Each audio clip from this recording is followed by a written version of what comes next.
So today, I thought we'd talk about panic attacks. Isn't that fun? The other day when we did the anxiety video, I kind of mentioned panic and panic attacks and that kind of thing. But it needs its own video because panic attacks are, the phrase panic attack, is bandied about randomly by everybody. Oh, I had a panic attack when I was at Costco.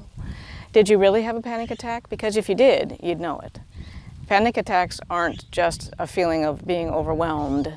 A panic attack, by definition, is an overwhelming sense of fear or anxiety. I mean, it goes well beyond normal levels of anxiety. And it includes a host of physical symptoms. Not all the same symptoms for all the people, and not all the same symptoms for the same person, all the time. But during a panic attack, people often think that they're having a heart attack, or that they can't breathe, or that they're dying. So they always end up in ER, which is always a good place to go if you think you're having a heart attack. Go to the ER, because they will get you in quickly. Even if you're having a panic attack and you don't know that you're having a panic attack, if you think you're having a heart attack, go to the ER right away. Call 911, something.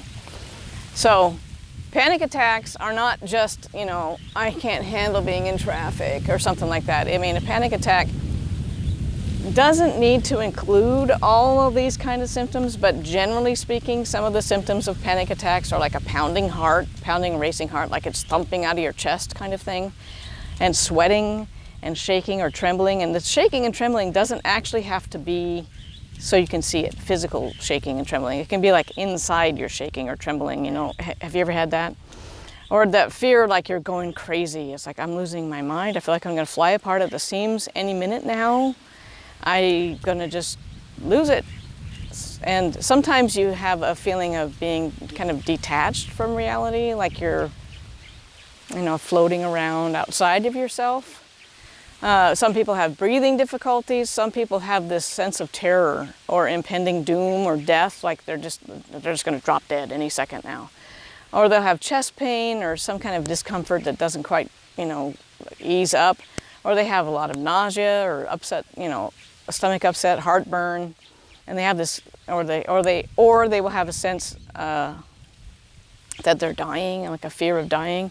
You don't have to have all of those symptoms. You don't have to have them all the time if you have more than one panic attack. It's just the typical symptoms. But the key to it, though, is any kind of overwhelming sense of fear and anxiety that's over and above whatever is expected for that situation. If you see a bear running at you and you have an overwhelming sense of fear and anxiety, it's legit. Get the heck out of there. But if you're just, walking down the grocery store aisle and all of a sudden you have this overwhelming sense of fear and anxiety that's out of proportion for whatever, you're in the grocery store, odds are high that there's not going to be a bear. So, unless you're in like Tahoe or Truckee, but odds are high that you're going to be fine. So that's an out of proportion sense of anxiety in that particular situation. One thing to note and one thing to remember, and it's hard to remember this in the middle of a panic attack, but they are brief periods. Even though they feel like they're going to last forever, they're brief periods of this anxiety.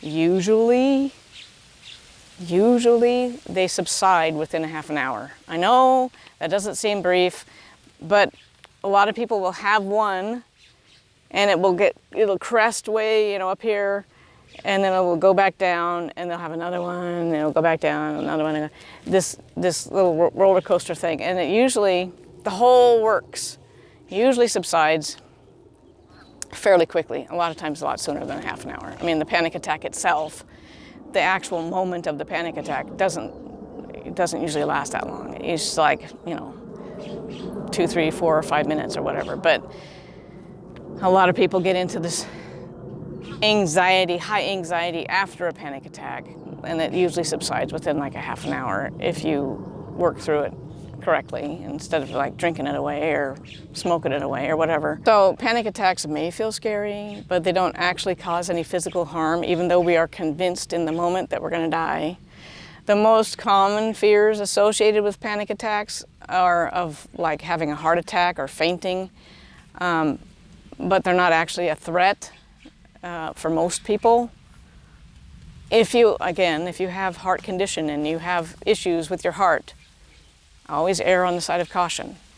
Call 911. But panic attacks are usually brief, but they're very intense. The symptoms of a panic attack usually peak within about 10 minutes, and they usually end within about a half an hour.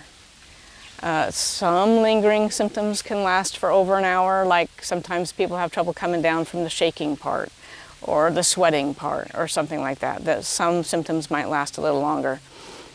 Panic attacks can seem like they occur kind of randomly, but usually they can be closely linked to some specific source of anxiety, like driving or crowded places, or even leaving home, or being around a person or an environment, a smell, a time of year, a season, like time of day, and weather. Weather can also trigger things. If let's say you had some traumatic thing happen, and it was, 5 o'clock in the middle of December, and so the sun was starting to go down, it was cloudy or whatever. So that season, that time of year, whatever, can also trigger anxiety, can trigger depression if that traumatic thing was a depressing thing. Most of them are.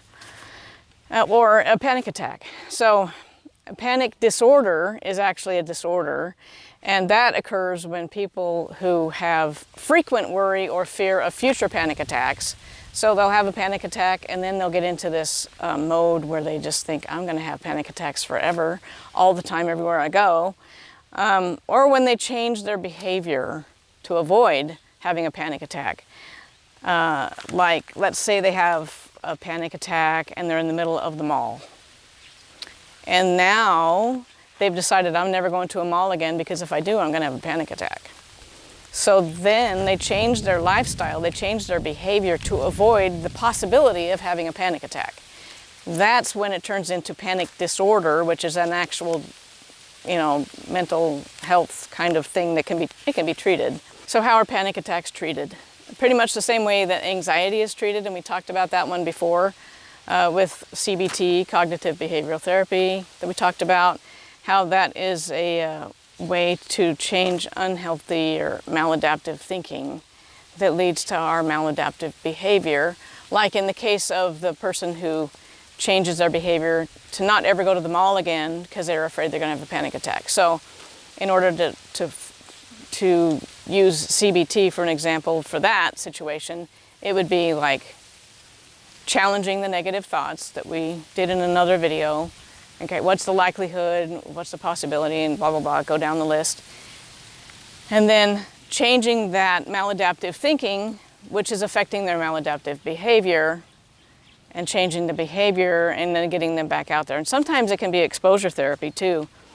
Not indecent exposure, we've covered that, but exposure therapy, I know we talked about that on the anxiety video, about like if you are afraid of snakes, you work up to where you see, like, talk about a snake, or listen to a story about a snake, or look at a picture of a snake, or a black and white video, or a color video, and yada yada, until you can actually get over this fear of snakes. It's the same with using that format, the exposure therapy, to get over panic attacks, like if you don't want to go to the mall. I don't want them to go to the mall now for reasons that have nothing to do with crowds. It's too freaking expensive to go to the mall. Not that I was ever a big mall person. So, anyway, some of the other ways to get over, work through, I shouldn't say get over. I tend to say get over more frequently than I should.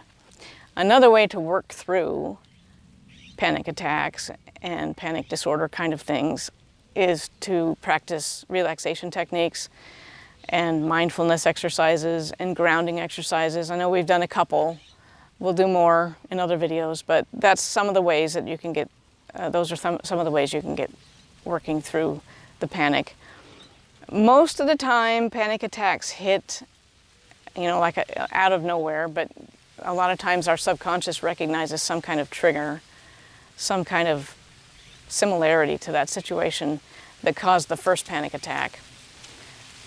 Sometimes we just need more sleep and better food and more exercise so our body is in better condition. If our body's in better condition, we can handle the normal everyday stress so it doesn't turn into this chronic anxiety and panic attacks kind of thing. So anyway, there's a lot to say on anxiety and panic attacks, but I will leave that for another day.